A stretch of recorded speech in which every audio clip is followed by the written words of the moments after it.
Depois vi um trono magnífico e branco, e alguém sentado nele. Os céus e a terra fugiram da sua presença e desapareceram definitivamente. Vi também todos os mortos, grandes e pequenos. Estavam diante do trono e foram abertos uns livros. Foi aberto também um outro livro, que é o livro da vida. Os mortos foram julgados segundo aquilo que estava escrito nos livros, segundo as suas obras. O mar devolveu os mortos que nele havia. A morte e o abismo entregaram também os seus mortos, e cada um foi julgado segundo as suas obras. Então, a morte e o abismo foram lançados no lago do fogo. Este lago de fogo é a segunda morte.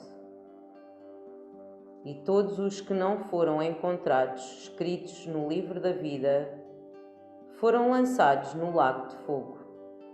Vi então um novo céu e uma nova terra, pois o primeiro céu e a primeira terra tinham desaparecido e o mar já não existia. E vi descer do céu, de junto de Deus, a cidade santa, a nova Jerusalém, já preparada, qual noiva adornada para o seu esposo. E ouvi uma voz potente que vinha do trono e dizia: Esta é a morada de Deus entre os homens. Ele habitará com eles serão o seu povo, e o próprio Deus estará com eles e será o seu Deus. Ele enxugará todas as lágrimas dos seus olhos, e não haverá mais morte, nem luto, nem pranto, nem dor, porque as primeiras coisas passaram. O que estava sentado no trono afirmou: Eu renovo todas as coisas. E acrescentou: Escreve, porque estas palavras são dignas de fé e verdadeiras. E disse-me ainda: É verdade. Eu sou o Alfa e o Ômega, o princípio e o fim. Ao que tiver sede, eu lhe darei a beber gratuitamente da nascente da água da vida. O que vencer receberá estas coisas como herança.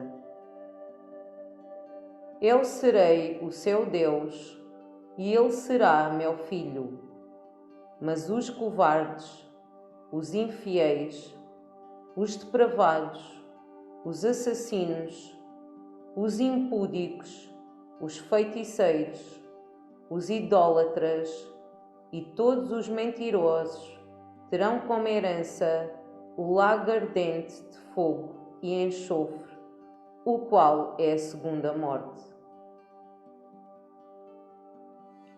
Depois, um dos 7 anjos, que têm as 7 taças cheias dos 7 últimos flagelos, aproximou-se, dirigiu-se a mim e disse: Vem cá. Vou mostrar-te a noiva, a esposa do Cordeiro. E transportou-me em espírito a uma grande e alta montanha e mostrou-me a cidade santa, a nova Jerusalém, que descia do céu de junto de Deus. Tinha o resplendor da glória de Deus. Brilhava como pedra preciosa, como pedra de jaspe cristalino. Tinha uma grande e alta muralha com 12 portas. Nas portas havia 12 anjos, e em cada uma estava gravado o nome de uma das 12 tribos de Israel. Ao oriente havia 3 portas, ao norte 3 portas, ao sul 3 portas e ao ocidente 3 portas. A muralha da cidade tinha 12 alicerces, os quais estavam gravados 12 nomes, os nomes dos 12 apóstolos do Cordeiro. O que falava comigo tinha uma cana de ouro para medir a cidade, as suas portas e a sua muralha. A cidade formava um quadrado. O seu comprimento era igual à sua largura. Depois mediu a cidade com a cana. Tinha 444 léguas.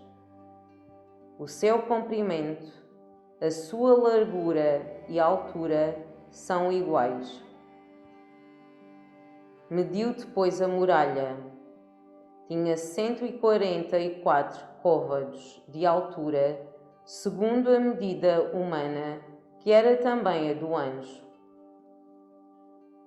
As muralhas estavam construídas com jaspe, e a cidade era de ouro puro, semelhante ao puro cristal. Os alicerces da muralha da cidade estavam incrustados com toda a espécie de pedras preciosas. O primeiro com jaspe, o segundo com safira, o terceiro com calcedónia, o quarto com esmeralda, o quinto com sardónica, o sexto com sárdio, o sétimo com crisólito, o oitavo com berilo, o nono com topázio, o 10º com crisópraso, o 11º com jacinto e o 12º com ametista. As 12 portas eram 12 pérolas. Cada uma das portas era uma só pérola. E a praça da cidade era de ouro puro, semelhante ao vidro transparente. Templo não vi nenhum na cidade, pois o Senhor Deus, o Todo-Poderoso e o Cordeiro são o seu templo. E a cidade tampouco necessita de sol, nem de lua para a iluminar, pois a glória de Deus a ilumina e a sua lâmpada é o Cordeiro. As nações caminharão à luz da cidade e os reis da terra hão de trazer-lhe a sua glória. As suas portas não se fecharão de dia, pois nela não haverá noite. Vão trazer-lhes o esplendor e a riqueza das nações. Mas não entrará nela nada de impuro, nem os idólatras, nem os impostores. Só entrarão os que estiverem inscritos no livro da vida que está na posse do Cordeiro.